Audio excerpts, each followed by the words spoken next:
بسم اللہ الرحمن الرحیم۔ تمام تعریفیں اس اللہ کے لیے ہیں جو تمام جہانوں کا پالنے والا ہے۔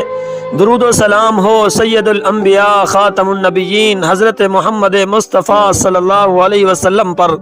ناظرین کرام، آج ہم تاریخ انسانیت کا وہ پہلا واقعہ بیان کرنے جا رہے ہیں جس نے انسان کی تخلیق، اس کے امتحان اور زمین پر اس کی خلافت کا آغاز کیا۔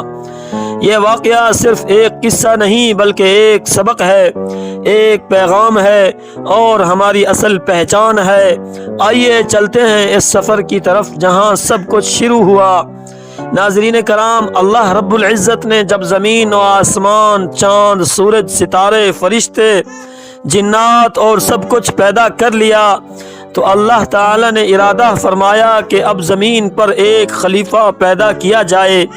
جی ہاں، ایک ایسا مخلوق جو عقل رکھتی ہو، علم رکھتی ہو، اختیار رکھتی ہو اور آزمائش میں ڈالی جائے۔ اللہ تعالی نے فرشتوں سے فرمایا، بے شک میں زمین میں ایک خلیفہ بنانے والا ہوں۔ فرشتے حیران ہوئے اور عرض کی، کیا آپ ایسے کو بنائیں گے جو زمین میں فساد کرے گا اور خون بہائے گا؟ اللہ تعالی نے جواب دیا، میں وہ جانتا ہوں جو تم نہیں جانتے۔ اللہ تعالی نے حضرت آدم علیہ السلام کو مٹی سے پیدا فرمایا۔ قرآن مجید میں کئی مقامات پر حضرت آدم علیہ السلام کی تخلیق کا ذکر مختلف انداز میں ہوا ہے۔ مٹی، سڑا ہوا گارا، بجنے والی مٹی، یہ سب مراحل اس بات کی دلیل ہیں کہ آدم کی تخلیق ایک خاص ترتیب سے ہوئی۔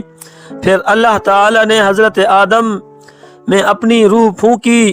جی ہاں، اور جب حضرت آدم علیہ السلام مکمل صورت میں پیدا ہوئے، اللہ تعالی نے فرشتوں کو حکم دیا تو فرشتے سب کے سب سجدے میں گر پڑے۔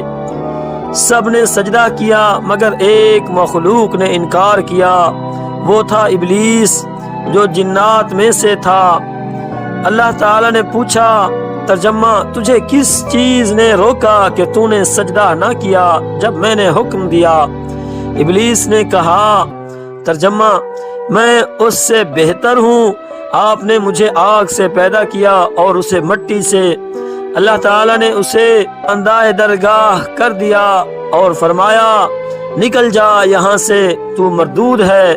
اللہ تعالی نے حضرت آدم کو تمام چیزوں کے نام سکھا دیے۔ یہ اللہ تعالی کی طرف سے انسان کو علم دینے کا پہلا قدم تھا۔ پھر جب فرشتوں سے کہا گیا کہ ان چیزوں کے نام بتاؤ، وہ عاجز آ گئے۔ اللہ تعالی نے فرمایا، اے آدم، انہیں ان چیزوں کے نام بتاؤ۔ حضرت آدم علیہ السلام نے جب بتا دیے تو فرشتوں نے تسلیم کیا کہ اللہ جو جانتا ہے وہ ہم نہیں جانتے۔ حضرت آدم علیہ السلام کو اللہ تعالی نے جنت میں رکھا مگر اکیلا پن محسوس ہونے لگا۔ اللہ تعالی نے ان کی پسلی سے حضرت حوا علیہ السلام کو پیدا فرمایا تاکہ وہ ان کی زوجہ اور ساتھی ہوں۔ یوں جنت میں ایک خوبصورت جوڑا بس گیا۔ اللہ تعالی نے فرمایا، اے آدم، تم اور تمہاری بیوی جنت میں رہو، جہاں سے چاہو کھاؤ اور اس درخت کے قریب مت جانا ورنہ ظالموں میں سے ہو جاؤ گے۔ شیطان نے موقع ڈھونڈا اور حضرت آدم اور حوا علیہ السلام کے دل میں وسوسہ ڈالنا شروع کیا۔ اس نے قسمیں کھا کر کہا، بے شک میں تم دونوں کا خیر خواہ ہوں۔ شیطان نے کہا کہ یہ درخت تمہیں ہمیشہ کی زندگی دے گا، تمہیں فرشتے بنا دے گا، اور آخر کار حضرت آدم اور حوا علیہ السلام اس درخت کا پھل کھا بیٹھے۔ پھل کھاتے ہی ان کا ستر کھل گیا اور وہ شرمندہ ہو گئے۔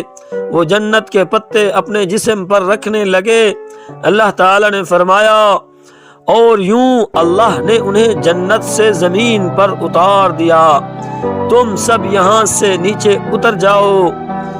مگر اللہ تعالی نے حضرت آدم علیہ السلام کو الفاظ سکھائے جس سے انہوں نے توبہ کی، اے ہمارے رب، ہم نے اپنی جانوں پر ظلم کیا، اگر تو ہمیں معاف نہ کرے اور رحم نہ کرے تو ہم نقصان اٹھانے والوں میں ہو جائیں گے۔